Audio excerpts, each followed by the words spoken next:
O ito pa isang sinungaling. Dito na lang tayo sa isa pang sinungaling. O ayan. O, isang sinungaling, si Ace Barbers. Tangina talaga. Wala daw halong politika itong rekomendasyon ng Quadcom. Naniniwala ba kayo na walang halong politika yung rekomendasyon ng Quadcom sa nasampahan ng kaso mga Duterte? Walang halong politika?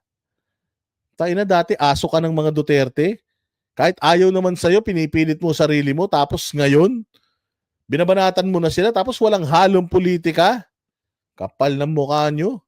Walang halong politika. Tumagal yan ng 4 na buwan. O sige nga, pakinggan nga natin balitin to. Iginiit ng mga kongresista na hindi sila namumulitika sa inilabas nilang report na nagre-rekomendang kasuhan sina dating Pangulong Rodrigo Duterte kaugnay ng madugong drug war.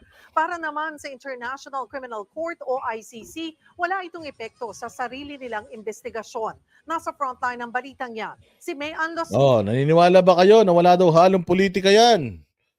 Naniniwala ba kayo na ang kanilang rekomendasyon na kasuhan na crime against humanity, etong si PRRD, si Bongo at saka si Bato, naniniwala ba kayo mga bossing na na ito'y walang halong politika? Sige, diretso. Baños. Nanindigan mismo si Quad Committee Chairman at Surigao del Norte 2nd District Representative Ace Barbers. Paninindigan mo talaga yan. Putang ina, sa dami ba naman ng mga pronouncements nyo? Sa tindi ba naman ng circus ninyo? Mantakin mo, 4 na buwan, committee hearing? 4 na buwan inabot. Puta, sobra pa sa isang quarter. So, ibig sabihin, 4 na buwan, wala kayong nagawang trabaho. Sa 4 na buwan na yan, na hearing na yan, mga bossing, ilang oras yan? Umaabot 18 oras yan. Mantakin mo yan. Ano pa nagawa ninyong trabaho? Ano mga batasan nagawa ninyo? 4 na buwan na tinatrabaho nyo itong mga Duterte. Na walang halong politika ang rekomendasyon nilang kasuhan ng... Ulul, parang ano lang din yan. Sinasabi ni Abante na drug-free yung Santa Ana. Tsaka drug-free yung kanyang, yung kanyang nasasakupan. Nek-nek nyo. Tanga na lang ang maniniwala na walang halong politika yan. Paano walang halong politika? Dinala nyo sa Kongreso yung kaso. Walang halong politika yan kung yan nasa korte. Itong may sasampang kaso sa korte, yan. Wala nang halong politika yan, korte na yan. Pero putang ina, hiniring nyo sa committee mo, naka-public, ang dami yung pronouncements, tapos walang politika. Kung talagang hindi kayo namulitika, hindi nyo sana yan ipinalabas.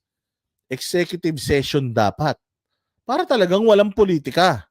In aid of legislation lang. Hindi. Naka-public. Naka-live sa lahat ng media. Naka-live sa YouTube channel ng Congress. 18 hours. Dire-diretso.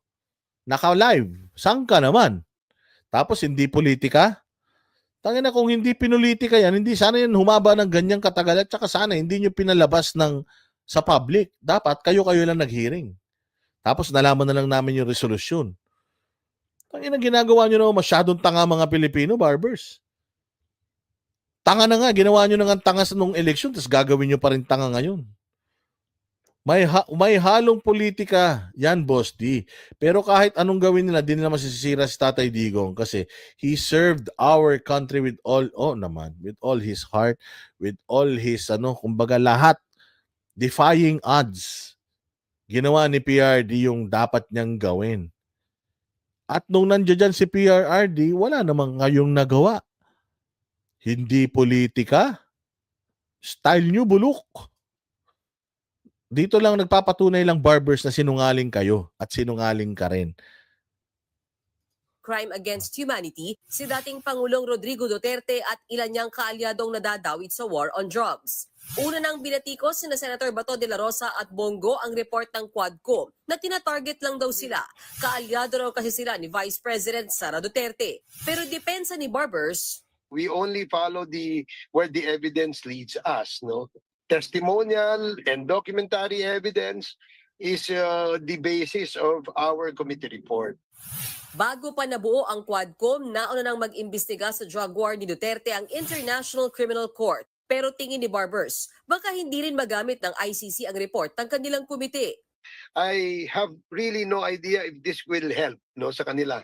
Tayo ay sumusunod lang dun sa polisiya na ibinigay ng ating Ulol, sinungaling. Tanginan yan, tuwan-tuwa ka dati. Tapos ngayon, kung ano-ano na pinagsasabi mo, Barbers, puta, hindi mo kami maluloko.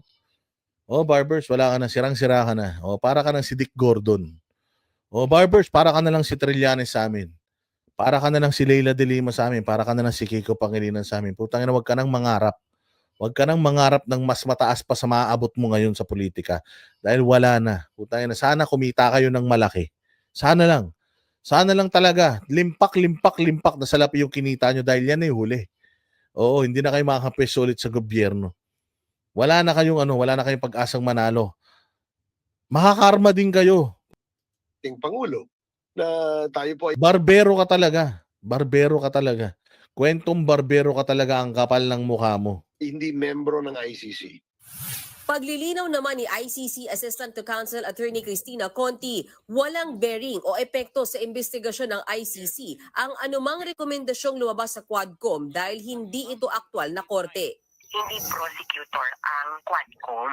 Kaya dadaan pa yan sa DOJ ulit. Kailangang malinaw yon na kung sinong tumestigo sa Quadcom ay testigo rin sa isang eventual court trial.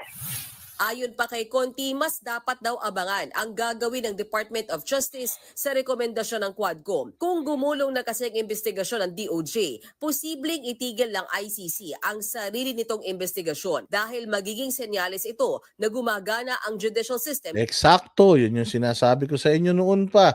The reason why they are not filing cases against the Dutertes is because they're trying to takutin itong mga Dutertes ng ICC.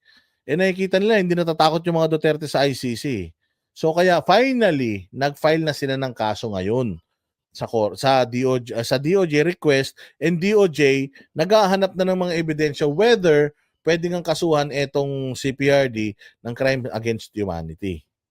So kapag ka nag-rule ang DOJ, nagkaroon ng probable cause, itong ICC mawawalan na to ng power. Mawawalan na ng power kasi nga meron ng kaso dito na naisampa sa Pilipinas at kailangan matapos muna yung kaso dito sa Pilipinas. Kung anong maging resulta ng kaso sa Pilipinas, yun yung irerespeto noong mga akusado at nirerespeto ng mga tao sa Pilipinas. Itong ICC wala ito. Malabo ito noon pa. Alam na din nila yan, alam din ni Trillanes yan, na malabo talaga yan. Kaya nga, ito yung naging second step nila. Yung Congress mag-conduct ng hearing, buhayin yung mga matatagal ng patay na kaso, yung mga matatagal ng mga bintang na kahit napatunayan ng substantial or walang katotohanan, hearsay, binuhay nila ulit para magkaroon ng kaso na pwede nilang ilapit sa DOJ. Kasi at the same time, nasira na nila yung pangalan ng mga Duterte. Pangalawa, meron pang chance na makulong ang mga Duterte. Pero depende na yan sa DOJ kung makakita sila ng probable cause. Kasi nga, kung according sa mga ebidensya, di umano na nakalap nila, ano ba yun? Malakas ba yung kaso? Kasi baka mamaya yan, makahanap ng probable cause ang DOJ. Pagdating ng korte, mamatay din yan. Paano na? Pagdating ng korte, sa DOJ, lumusot. Pagdating sa korte, not guilty pala. Paano na? Di tapos ang iyak natin. Sa bansa. Pero hindi basta-basta na, ay okay na tayo, alis na tayo guys. Magpapa-comment yan sa mga biktima kung ano ang pananaw nila. Pwede ding magpa-comment sa Philippine government.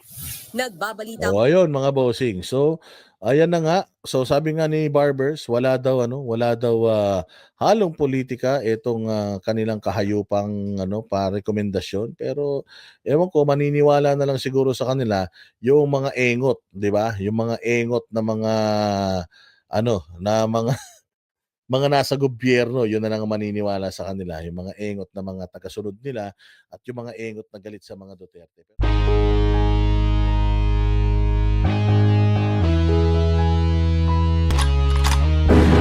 Yan ang banateros, walang inuurungan. Pag tama palakpakan, pag mali ay babanatan. Yan ang banateros, boses ng ordinaryo husay walang maka